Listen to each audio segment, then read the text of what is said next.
चलिए अब हम लोग देखते हैं। देखो सेकंड प्रोवाइजो हो गया, थर्ड प्रोवाइजो हो गया, फोर्थ प्रोवाइजो हो गया सेक्शन 48 का। बेसिकली पर्पस क्या है, सेक्शन 48 में नॉन रेसिडेंट से रिलेटेड जितनी बातें वो हमें पता चल जाए। अब इससे पहली बार आपके सिलेबस में आपके सामने आ रहा है क्या, रुपी डिनोमिनेटेड बॉन्ड के बारे में। और ऐसा नहीं है कि इसमें सिर्फ ये छोटा सा ही पॉइंट है, फिफ्थ प्रोवाइजो टू सेक्शन 48 जो यहाँ पर 3 लाइन लिखी हुई है, सिर्फ यही आपको पढ़ना है, यही जानना है, ऐसा नहीं है। हमें अभी फिलहाल आगे के, अगर मैं अपने नोट्स में किस पेज पे हूँ, वॉल्यूम 4 के A47 पे हूँ, तो ऐसे समझिए कि आगे के 10 पेज में काफी बातें लिखी हुई हैं अबाउट रुपी डिनोमिनेटेड बॉन्ड्स। ठीक। अब ये है क्या सर, नॉर्मल जो बॉन्ड और डिवेंचर्स होते हैं, नॉर्मल जो बॉन्ड्स और डिवेंचर्स होते हैं,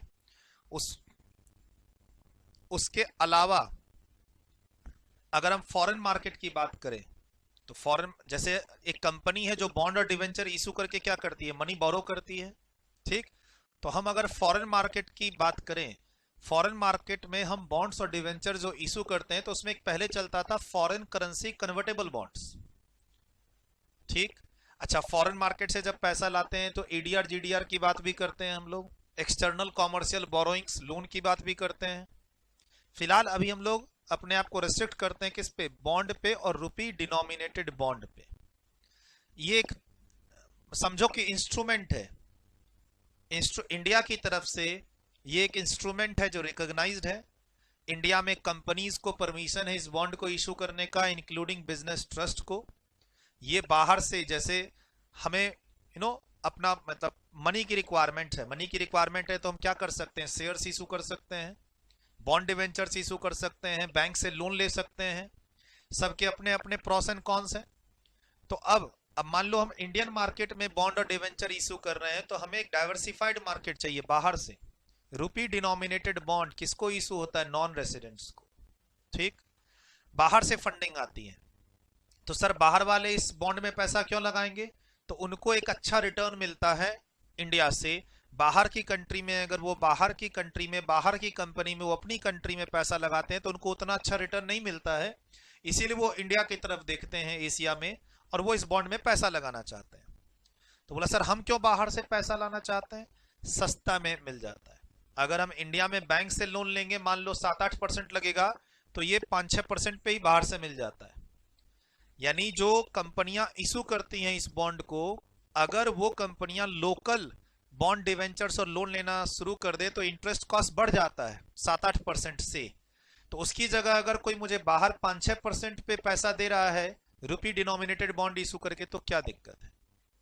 अच्छा, जो बाहर से पैसा दे रहा है उसको क्या लग रहा है कि भाई मुझे तो अपनी कंट्री में 4-5% का इंटरेस्ट है, 3% का है, चलो इंडिया भेज देते हैं पैसे को।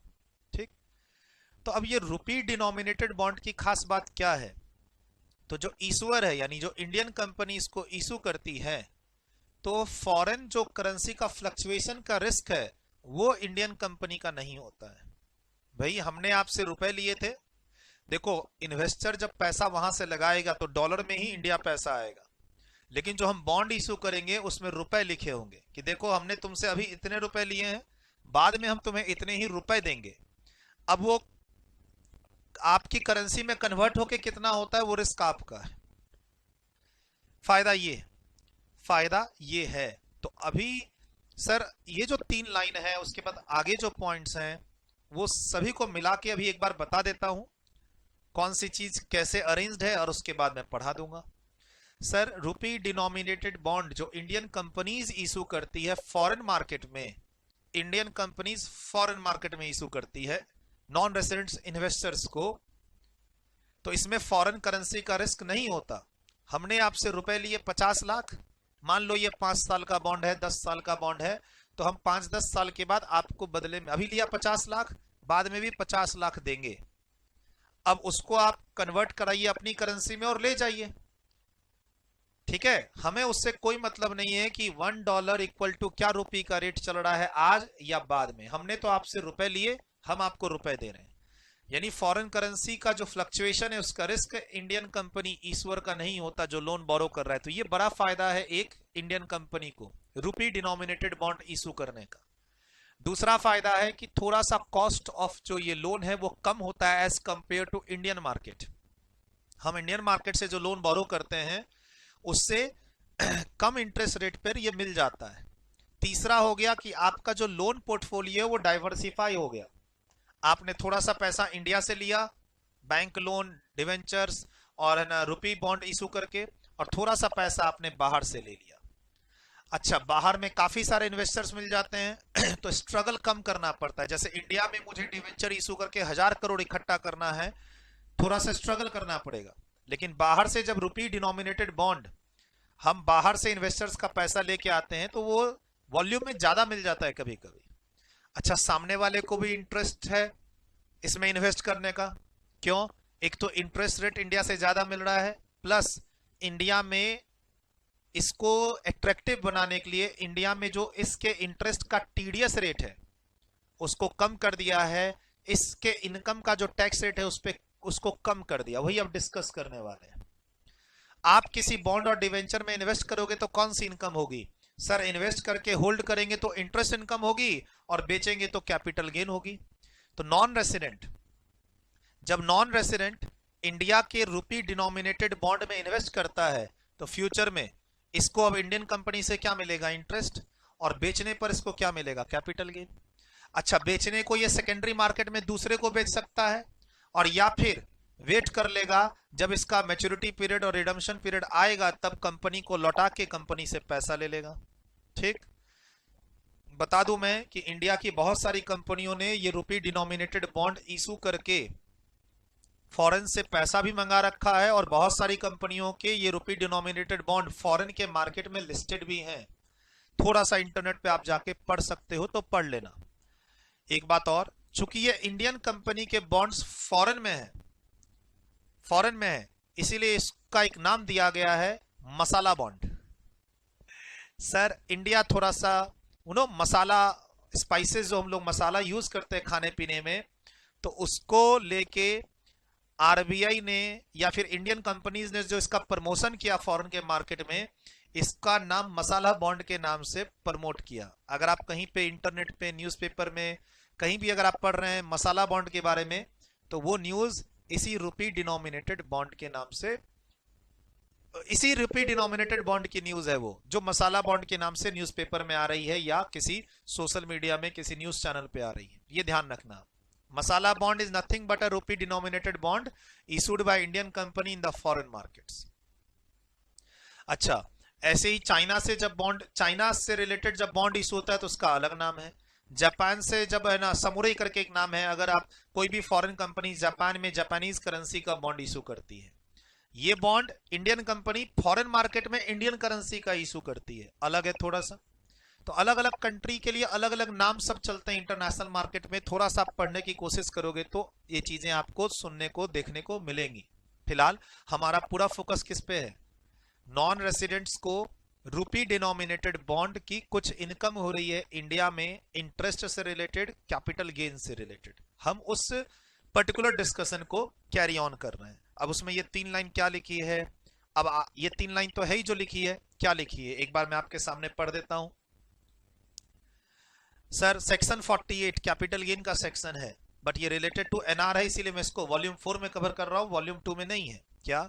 In case of a non resident SSC, any gain arising on account of appreciation of rupee against a foreign currency, यानी appreciation का मतलब है कि $1 पहले 70 रुपया था, अब 60 रुपये हो गया।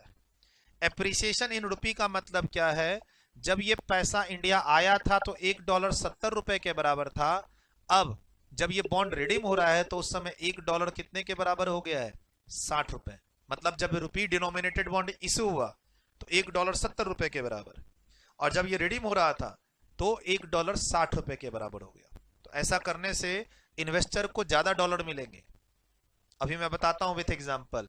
तो वो जो ज्यादा डॉलर मिले एप्रिसिएशन ऑफ रुपी के कारण, तो वो जो ज्यादा डॉलर मिले हैं इंडिया में इन्वेस्टमेंट के कारण, उस गेन पे टैक्स नहीं लगेगा। सर देखो, 5 लाख का बॉन्ड में अगर इन्वेस्ट करता हूं तो रिडम्पशन पे 5 लाख ही तो मिलेगा। बॉन्ड और डिवेंचर में तो वही वैल्यू मिलती है जनरली। तो बोला सर लोग फिर इन्वेस्ट क्यों करते हैं? इन्वेस्ट करते हैं इंटरेस्ट के रेट के फायदे के लिए।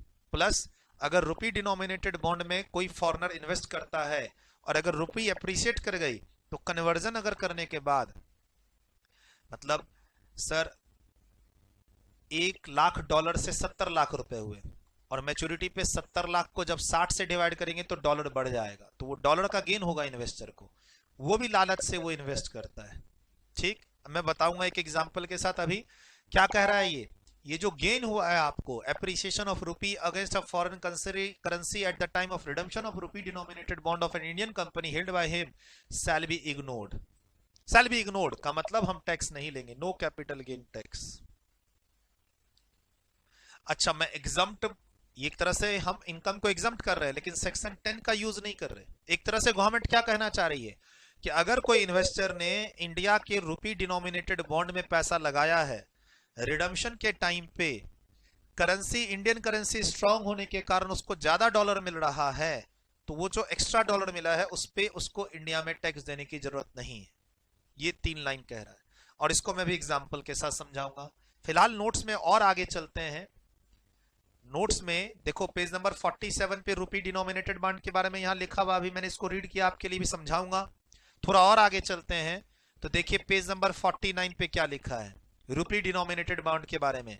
Any transfer made outside India of a capital asset being rupee denominated bond of an Indian company issued outside India by NR to another NR.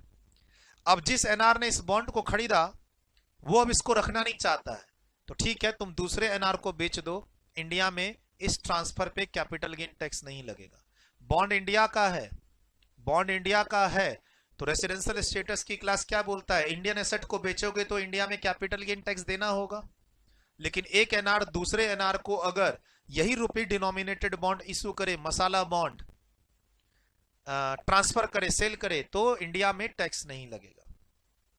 Assets का लोकेशन क्या है, इंडिया। ठीक, तो अपना सेक्शन 9 क्या कहता है, सेक्शन हमने पढ़ा रेसिडेंशियल स्टेटस में सेक्शन 9 कि अगर इंडियन एसेट्स को ट्रांसफर करोगे तो इंडिया में कैपिटल गेन टैक्स देना पड़ेगा।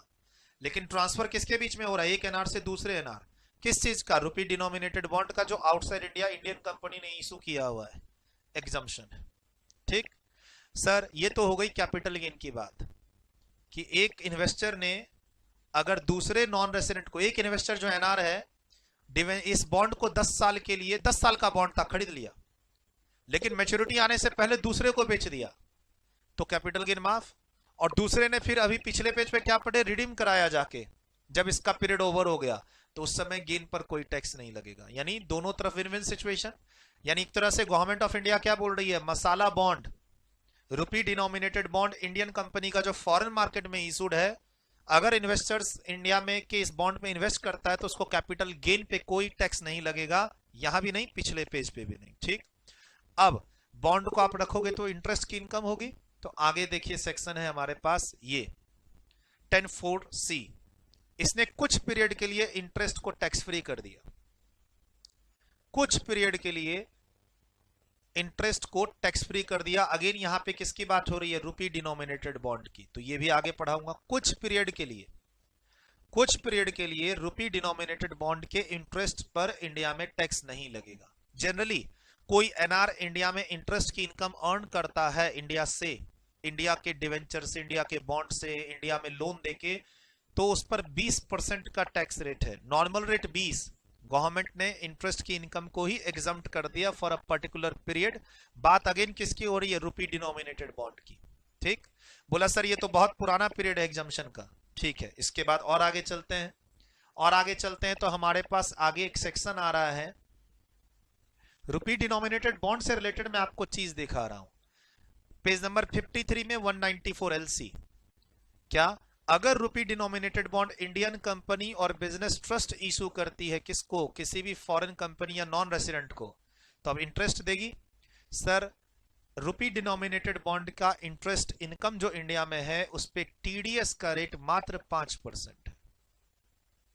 यानी नॉर्मल जो इंडिया में टीडीएस रेट होता है इंटरेस्ट पे और टैक्स रेट जो इंटरेस्ट पे होता है वो होता है 20, उसकी जगह कितना है 5। उसमें भी इस बार अमेंडमेंट है कि हम 4% का टीडीएस रेट कर देंगे अगर वो रूपी डिनोमिनेटेड बॉन्ड लिस्टेड हो, कहां, आईएफएससी के रिकॉग्नाइज स्टॉक सेंटर में। और ये खुद इंडिया में ये आईएफएससी कहाँ है? एसईजेड के अंदर, special economic zone Gujarat Gandhinagar के अंदर ये है आईएफएससी। उसके अंदर स्टॉक एक्सचेंज, बीएससी एनएससी की बात नहीं कर रहे, उन्हीं की सब्सिडरी, उन्हीं की कंट्रोल्ड स्टॉक एक्सचेंज अलग से इनके अंदर। वहां पे अगर ये रुपी डिनोमिनेटेड बॉन्ड लिस्टेड है तो फिर टीडीएस का रेट 4% और टैक्स का रेट भी 4%। तो अगेन हमारे पास एक सेक्शन है 194 एलसी, जिसको हम आगे पढ़ेंगे। अभी तो मैं खाली रेफर कर रहा हूं कि देखो एक मसाला बॉन्ड और रुपी डिनोमिनेटेड बॉन्ड के लिए कितनी बातें कहां कहां लिखी हैं। तो टीडीएस रेट 194 एलसी 5 और 4%। उसके बाद एक और सेक्शन है 194 एलडी, जिसमें बाहर के कौन से इन्वेस्टर हैं? फॉरेन इंस्टीट्यूशनल इन्वेस्टर्स और क्वालिफाइड फॉरेन इन्वेस्टर्स। यहां भी टीडीएस का रेट कितना है? 5%। और यहां पे बात हो रही है किसकी? रुपी डिनोमिनेटेड बॉन्ड की। ये तो हो गई टीडीएस की बात। अब और देखो एक सेक्शन है हमारे पास 115A, 115A, जिसमें हम बात करेंगे किसकी? जिसमें हम बात करेंगे अगेन, यहां देखिए बोलता है 194 एलसी वाले रुपी डिनोमिनेटेड बॉन्ड पर अगर किसी को इंटरेस्ट मिल रहा है एनआर को, तो उसका इंडिया में टैक्स रेट कितना होगा? 5 या 4। 194 एलडी वाले रुपी डिनोमिनेटेड बॉन्ड का इंटरेस्ट तुमको इंडिया के बाहर मिल रहा है तो रेट कितना होगा? 5%। यानी इंडिया में टीडीएस का रेट भी 5% है और इसके इंटरेस्ट का टैक्स रेट भी 5% है। जनरली इंटरेस्ट की टैक्सेबिलिटी 20% की होती है। रुपी डिनोमिनेटेड बॉन्ड में अगर कोई नॉन रेसिडेंट इंडिया में इन्वेस्ट कर रहा है, जिसको हम लोग रुपी डिनोमिनेटेड बॉन्ड कहते हैं, मसाला बॉन्ड कहते हैं, तो कैपिटल गेन पे कोई टैक्स नहीं है। कुछ पीरियड के लिए इंटरेस्ट एग्जम्प्ट है और बाकी अभी के लिए, इस साल के लिए मैं बोलूं तो दो तरह के रेट हैं, टीडीएस के 5 और 4 और टैक्स के भी 5 और 4 दो रेट हैं। इनफैक्ट आगे एक सेक्शन है हमारे पास, आगे एक लास्ट सेक्शन और है हमारे पास 115AD, जिसको हम आगे पढ़ेंगे। 115AD फॉरेन इंस्टीट्यूशनल इन्वेस्टर्स की इनकम को इस सेक्शन में टैक्स करते हैं। यहां भी लिखा हुआ है कि एलडी वाला इंटरेस्ट 5% पे टैक्स होगा। अब 194 एलडी वाला इंटरेस्ट कौन सा है? रुपी डिनोमिनेटेड बॉन्ड। तो मैंने क्या बोला, आगे के 8-10 पेज में हमें काफी कुछ पढ़ना है रुपी डिनोमिनेटेड बॉन्ड के बारे में, और हम हैं ही ऐसे वॉल्यूम में और ऐसे टॉपिक में जिसमें ये सब चीजें के लिए आपको ओपन रहना पड़ेगा। ये चीजें आएंगी। सर अभी तक क्या हो रहा था? आप किसी कंपनी के शेयर्स खरीद ले रहे थे, म्यूचुअल फंड में इन्वेस्ट कर रहे थे, इंडियन कंपनी में आप इंडिया के हैं इन्वेस्ट कर रहे थे, डिवेंचर से इंटरेस्ट आ रहा था, टीडीएस कट रहा था 10% का, है ना। लेकिन अभी थोड़ा सा जब हम लोग टैक्सेशन ऑफ एनआर की क्लास में होंगे तो इन सब बातों को ध्यान में रखना पड़ेगा। अब इतने सारे सेक्शन एक साथ तो नहीं पढ़ पाएंगे, लेकिन आप खुद देखो रुपी डिनोमिनेटेड बॉन्ड का रेफरेंस इसके अंदर आ रहा है। तो 115ED क्या है सर? सर ये फॉरेन इंस्टीट्यूशनल इन्वेस्टर्स की इंडियन इनकम को टैक्स करने का सेक्शन है। स्पेशल रेट दिया हुआ है, जैसे हम लोग बोलते हैं ना कैजुअल इनकम पे special rate 30%, short term capital gain 111A पे टैक्स रेट 15%, वैसे ये स्पेशल रेट का सेक्शन है किसके लिए? फॉरेन इंस्टीट्यूशनल इन्वेस्टर्स के लिए। बोला रुपी डिनोमिनेटेड बॉन्ड के इंटरेस्ट पर 5% ही टैक्स लगेगा। ऐसे ही पीछे बाकी एनआर के लिए जो नॉर्मल एनआर है, फॉरेन इंस्टीट्यूशनल इन्वेस्टर्स नहीं है। सर सारे पैसे इंडिया में फॉरेन इंस्टीट्यूशनल इन्वेस्टर्स नहीं लेके आते हैं, कुछ नॉर्मल फॉरेन की कंपनियां भी इन्वेस्ट करती हैं इंडिया में, तो नॉर्मल ये सेक्शन लगेगा। मान लो नॉर्मल एक फॉरेन कंपनी का क्वेश्चन है जिसने इंडिया के रुपी डिनोमिनेटेड बॉन्ड में इन्वेस्टमेंट करके इंटरेस्ट की इनकम अर्न कर रखी है, 5% का टैक्स रेट, 5% का टैक्स रेट। लेकिन अब कंडीशन क्या है कि आपके ऊपर कौन से कंडीशन सेक्शन लग रहे हैं? 194 एलसी और एलडी। तो इस सेक्शन के अंदर 5% का टैक्स लगेगा, लेकिन आपका इंटरेस्ट और आपका बॉन्ड जो है वो कौन से सेक्शन के अंदर कवर होना चाहिए? टीडीएस के एलडी 194 एलडी और 194 एलसी के अंदर। तो यानी हम आगे जब बढ़ेंगे तो इंटरेस्ट के लिए हमारे पास रुपी डिनोमिनेटेड बॉन्ड के इंटरेस्ट की टैक्सेबिलिटी के लिए मेन दो सेक्शन है, 194 एलसी एंड एलडी। ये टीडीएस के सेक्शन है जिसको मैं वॉल्यूम 1 में टीडीएस की क्लास में नहीं पढ़ाता। तब इतनी चीजें आपके दिमाग में, आपको दिमाग में रखनी पड़ेगी। बोला सर इतनी चीजें कैसे ध्यान रहेंगी? अभी तो सिर्फ मैंने आपको फ्लो बताया है कि देखो यहां ये इंटरेस्ट का टीडीएस का सेक्शन है और वो उधर जो आगे सेक्शन है वो स्पेशल रेट वाले एनआर का सेक्शन है। ठीक, अब मान लो मुझे कोई प्रोफेशनल फी देता है तो वो 194J में टीडीएस काटेगा और मैं उसको टोटल इनकम में दिखा के और उस पर स्लैब रेट से टैक्स दूंगा अगर मेरी बात करोगे तो। एनआर की बात करोगे, रुपी डिनोमिनेटेड बॉन्ड का इंटरेस्ट आ रहा है तो टीडीएस कटेगा 194 एलसी में और टैक्स देना पड़ेगा उसको किस में, आगे के सेक्शन में 115A में। तो मैंने एक यहां पर ना थोड़ा सा चार्ट बना के डिस्कस करने की यहां पे कोशिश की है। क्या, एक बार समझ लो इसको क्या कहता है सर। रुपी डिनोमिनेटेड बॉन्ड जिसको फॉरेन की मार्केट में मसाला बॉन्ड कहते हैं, क्योंकि इंडिया थोड़ा सा मसालों में फेमस है। ठीक सर, इसको फॉरेन मार्केट में इन्वेस्टर्स के बीच में, नॉन रेसिडेंट्स के बीच में अट्रैक्टिव बनाने के लिए हमने कुछ टैक्स कंसेशन दिए हुए हैं। सर इस बॉन्ड के थ्रू क्या होता है, हम बाहर की मार्केट से मनी बोरो करते हैं, money borrowed by Indian company और अ बिजनेस ट्रस्ट। लेकिन आप देखो जो एग्जम्पशन की बात हो रही थी उसमें बिजनेस ट्रस्ट नहीं लिखा हुआ था, लेकिन आगे जो 5% टीडीएस की बात थी उसमें बिजनेस ट्रस्ट है लिखा हुआ। ठीक, तो बिजनेस ट्रस्ट कहीं पे नहीं लिखा हुआ है, कहीं पे लिखा हुआ है। ठीक, लेकिन इंडियन कंपनी आपको वर्ड हर जगह मिलेगा। सर आपके बिजनेस ट्रस्ट की क्लास हो भी रखी है, ठीक, लेकिन मैंने बिजनेस ट्रस्ट की क्लास में बताया था कि बिजनेस ट्रस्ट जो फॉरेन से लोन वगैरह बोरो करती है उसको मैं अलग से वॉल्यूम 4 में कराऊंगा, तो वही अब चल रहा है। ठीक, बिजनेस ट्रस्ट को इंडिया के रियल एस्टेट सेक्टर में इन्वेस्टमेंट करने के लिए पैसे चाहिए, सारे पैसे तो इसे यूनिट होल्डर से मिल नहीं सकते, तो ये लोन भी बोरो करती है। और वहां पढ़ाया आपको है कि बिजनेस ट्रस्ट बॉन्ड डिवेंचर भी इशू कर सकती हैं, इनको परमिशन मिला हुआ है। पैसा कौन लगा रहा है, फॉरेन इन्वेस्टर्स इंक्लूडिंग एफआईआई, ये बाहर बैठे हैं पैसा इंडिया में लगा रहे हैं, उनके लिए कहा जाता है इसे क्या, ऑफशोर रुपी बॉन्ड। ऑफशोर का मतलब है उनकी कंट्री से बाहर, यूएस के बंदे के लिए इंडिया के बॉन्ड में इन्वेस्ट करना ऑफशोर कहलाएगा। अगर वो यूएस का बंदा यूएस में इन्वेस्ट करता है तो वो ऑनशोर कहलाता है। अलग अलग जगह में ये ऑफशोर ऑनशोर बदल जाता है। ठीक है सर, अब जैसे फॉर एग्जांपल मैं किसी क्लाइंट को यूके में उसके प्रीमाइसेस में जाके सॉफ्टवेयर की सर्विस देता हूं तो उसको बोला जाता है ऑनशोर सर्विसेज, और यहीं से बैठे बैठे सर्विस देता हूं तो कहलाता है ऑफशोर सर्विसेज। तो डिपेंड करता है आपके सामने एग्जांपल क्या है, ये ऑनशोर ऑफशोर वर्ड ना बदल जाता है, आप रट्टा नहीं मार सकते कि ये फिक्स नहीं है कुछ कि ऑफशोर है या ऑनशोर है, सिचुएशन के हिसाब से वर्ड की मीनिंग बदलती है। सर फॉरेन इन्वेस्टर यानी नॉन रेसिडेंट ऑफशोर रुपी बॉन्ड यानी इंडिया का मसाला बॉन्ड और रुपी डिनोमिनेटेड बॉन्ड में इन्वेस्ट करेगा तो ओवर अ पीरियड उसको हर साल इंटरेस्ट की इनकम आएगी और जब बेचेगा तो कैपिटल गेन की इनकम आएगी। मैंने बोला था इंडियन बॉन्ड है तो मसाला बॉन्ड, अब जैसे जापान की मार्केट होती है तो समुराई बॉन्ड बोला जाता है, चाइना की मार्केट होती है तो डिनसम बॉन्ड बोला जाता है, ये आप गूगल कर सकते हो। सर तो अब ये जो इंटरेस्ट इनकम होगी over a period non resident investor को कैपिटल गेन की इनकम होगी, तो उसके लिए हमारे पास ये देखिए कितने सारे प्रोविजंस। अभी सारे पेज नंबर पे आप घूम के आए, ये मैंने आपके लिए लिखा है क्या सर, एनआर को अगर इंडिया से इंटरेस्ट की इनकम होती है या इंडियन एसेट से कैपिटल गेन की इनकम होती है तो हम सेक्शन 5 और 9 पढ़ चुके हैं, वो इनकम इंडिया में जनरली क्या होती है, टैक्सेबल।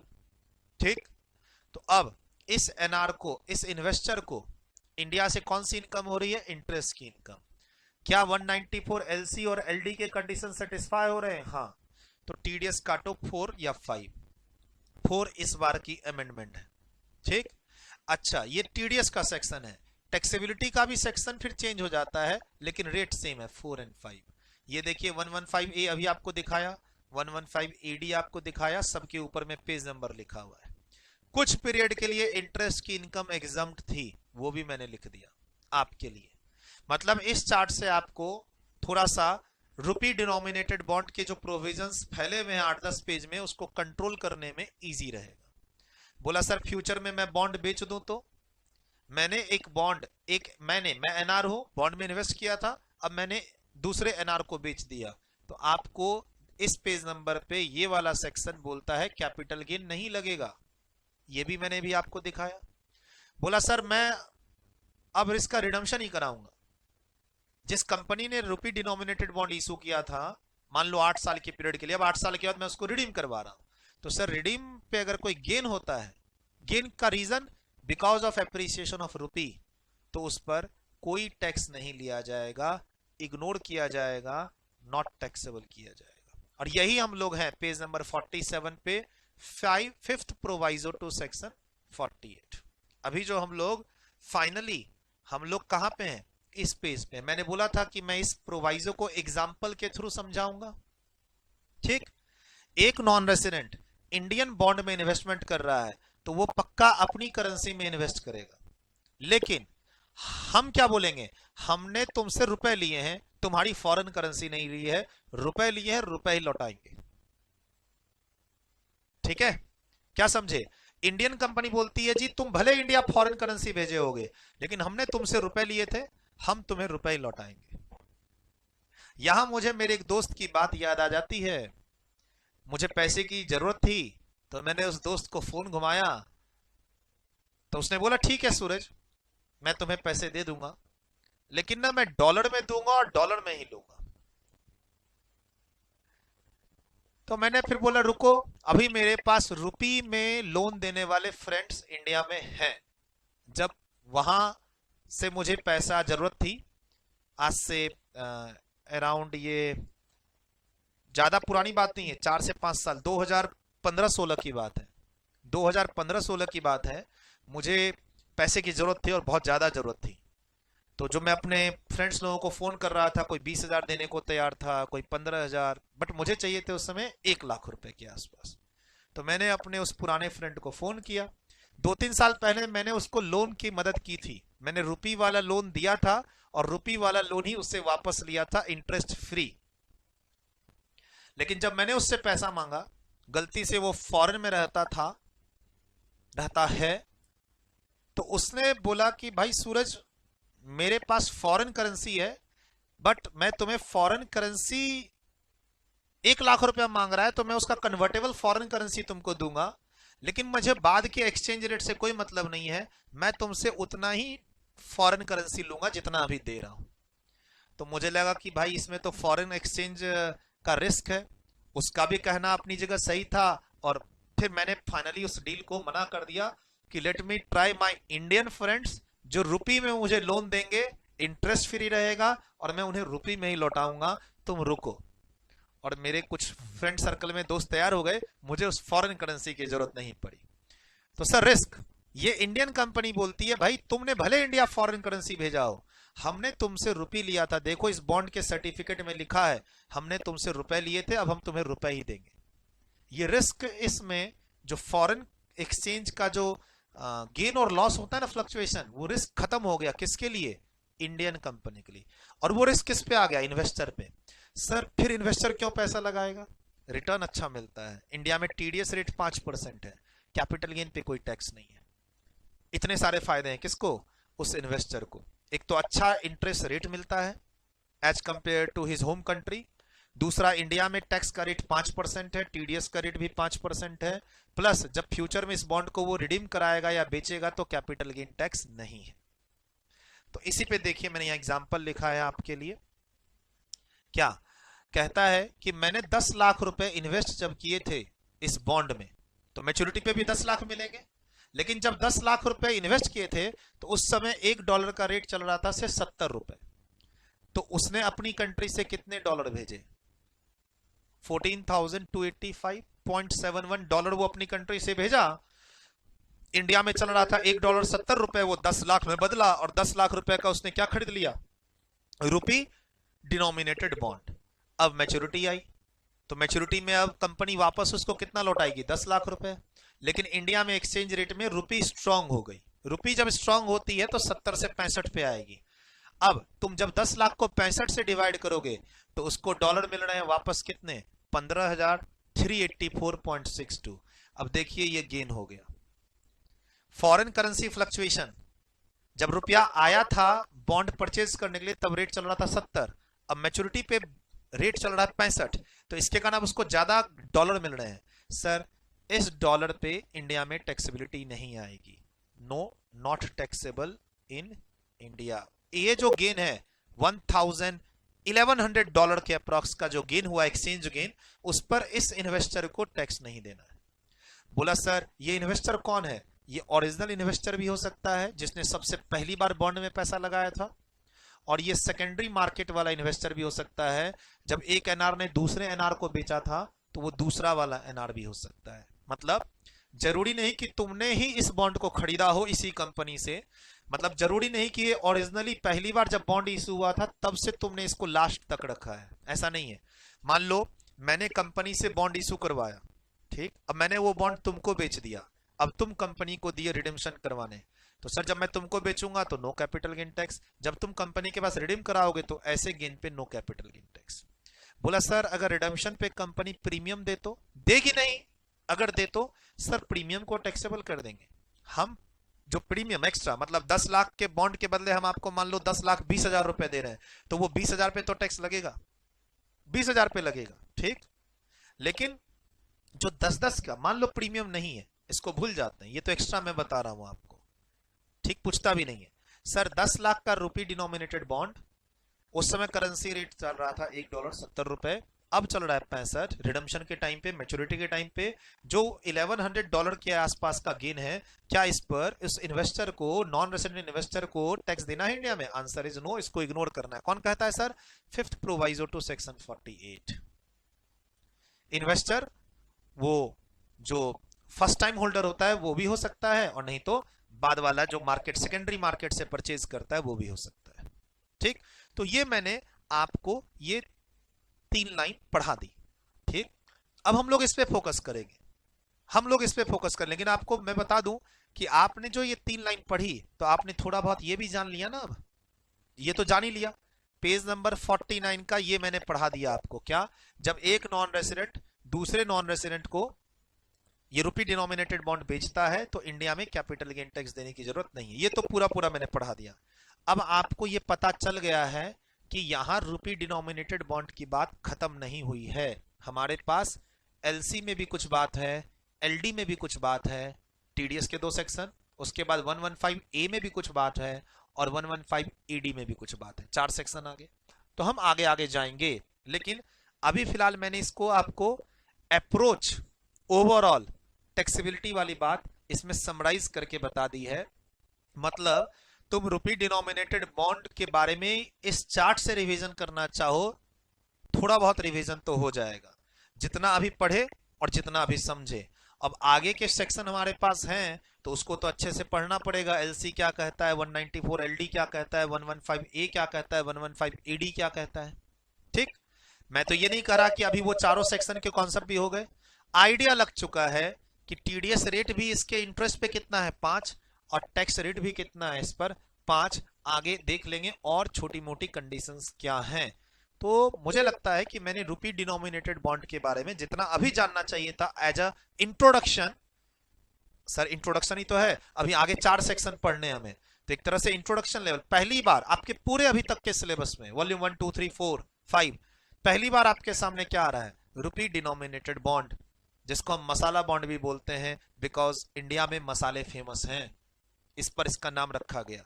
इसको फॉरेन मार्केट में अट्रैक्टिव बनाने के लिए क्या बोला गया, इंडिया में कैपिटल गेन टैक्स नहीं लगेगा, प्लस क्या बोला गया, इंटरेस्ट पे टीडीएस रेट 5%, टैक्स रेट भी 5%। अब सोचो नॉर्मली इंडिया का इंटरेस्ट पर टैक्स रेट, अगर किसी फॉरेनर को इंडिया में टैक्स इंटरेस्ट की इनकम होती है तो टैक्स रेट 20% है, उसकी जगह 5% टैक्स पे तुमको एक अच्छा रिटर्न मिल रहा है, और क्या चाहिए। सर कोचिंग चलाने में तो सबसे पहले मुझे 18% का जीएसटी देना पड़ रहा है, ठीक, उसके बाद खर्चे वर्चे हटा के जो प्रॉफिट आएगी उस पर इनकम टैक्स देना पड़ेगा। अब ये भाई साहब इंडिया में इन्वेस्टमेंट कर रहे हैं और इंडिया से खूब सारा इंटरेस्ट इनकम कमा के ले जा रहे हैं 5% टैक्स पे, और फ्यूचर में कैपिटल गेन भी होता है तो उस पर इंडिया में कोई टैक्स नहीं दे रहे हैं।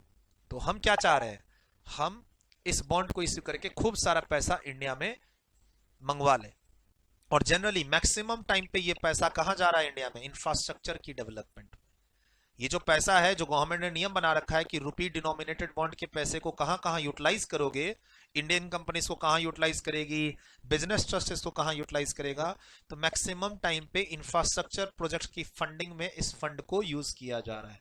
पर्पस और भी है, पर्पस आपके सिलेबस में नहीं है कि रुपी डिनोमिनेटेड बॉन्ड इशू करके जो प्रोसीड्स आएगा उसको हम कहां कहां यूज करेंगे। ठीक है, वो हमें फिर इसकी जो आरबीआई या सेबी की जो गाइडलाइंस है, सिक्योरिटी जो रेगुलेशन एक्ट है उसके अंदर देखा जाएगा कि गवर्नमेंट इस रुपी डिनोमिनेटेड बॉन्ड को कहां, गवर्नमेंट किस सेक्शन किस एक्ट में रिकॉग्नाइज करके क्या रेस्ट्रिक्शन दे रही है। ठीक, सिक्योरिटी से रिलेटेड एक्ट भी हो सकता है, फेमा आरबीआई की गाइडलाइंस भी हो सकती है, वो हमें देखना पड़ेगा। That is not in our syllabus. हमें तो है कि भैया इंडियन कंपनी ने ये बॉन्ड इशू किया है, दो तरह की इनकम हो रही है, नॉन रेसिडेंट को इंटरेस्ट और कैपिटल गेन, उसकी टैक्सेबिलिटी बता दो। तो हमने एक ढांचा तैयार कर लिया है, अब इसको आगे धीरे धीरे करके पढ़ेंगे। ठीक, लिखिए, इसको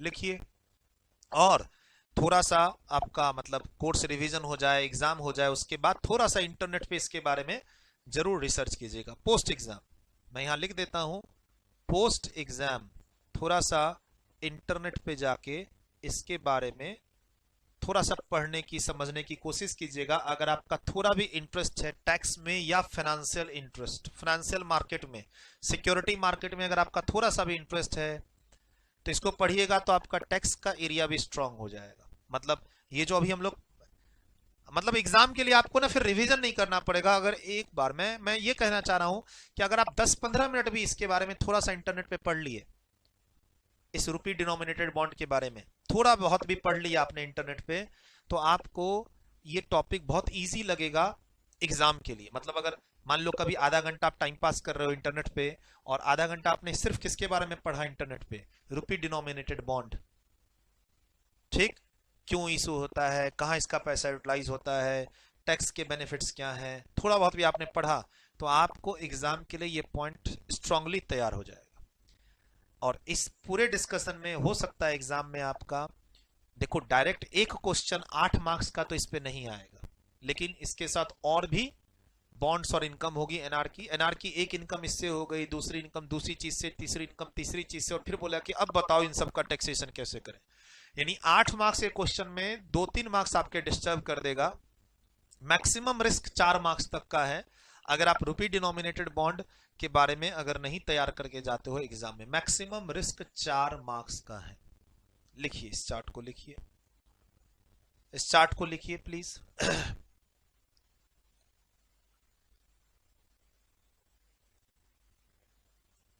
एनआर को अगर इंडिया से इंटरेस्ट की इनकम होती है और कैपिटल गेन की इनकम होती है तो सेक्शन 5 और 9 के कारण उसको इंडिया में उस इनकम पर टैक्स देना पड़ता है। और सेक्शन 596 आपकी क्लास हो चुकी है।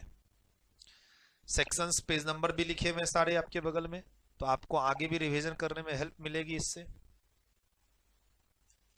डन, वीडियो रोक के आप लोग ये सारा लिख चुके हैं। आई होप आप लोग वीडियो रोक के इसको लिख चुके हैं। थोड़ा सा नीचे जा रहा हूं मैं,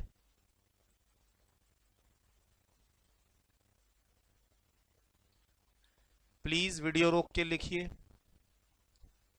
डन, आप लोग वीडियो रोक के लिख चुके हैं इसको। थोड़ा सा और आगे जा रहा हूं, और ध्यान रखिएगा अभी ये सब चीजें आएंगी। एक चीज तो ये पढ़ ली एग्जाम्पल के साथ, जो अभी हमारा पेज नंबर 47 पे थे 3 लाइन, उसका तो ये एग्जाम्पल देके मैंने आपको बता दिया। ठीक, और इन जनरल एक स्टेटमेंट ध्यान रखना है आपको कि भाई रुपी डिनोमिनेटेड बॉन्ड की रिडम्पशन पे अगर कोई गेन हो रहा है इन्वेस्टर को, बिकॉज ऑफ, गेन का रीजन क्या होना चाहिए, appreciation of rupee against that foreign currency, उसके कारण कोई गेन हो रहा है। सर प्रीमियम पे रिडीम कर दिया उसके कारण गेन हो, तो थोड़ी ना हमने ठेका ले रखा है उसका। गेन का रीजन क्या है, करेंसी एप्रिसिएशन, तो उस गेन पर इंडिया में टैक्स नहीं लगेगा। सेक्शन 10 की बात नहीं हो रही, 5th प्रोवाइजो टू सेक्शन 48 में बोला गया उस गेन को इग्नोर करो, अपनी कंप्यूटेशन में मत लो। वीडियो रोक के इसको लिखिए।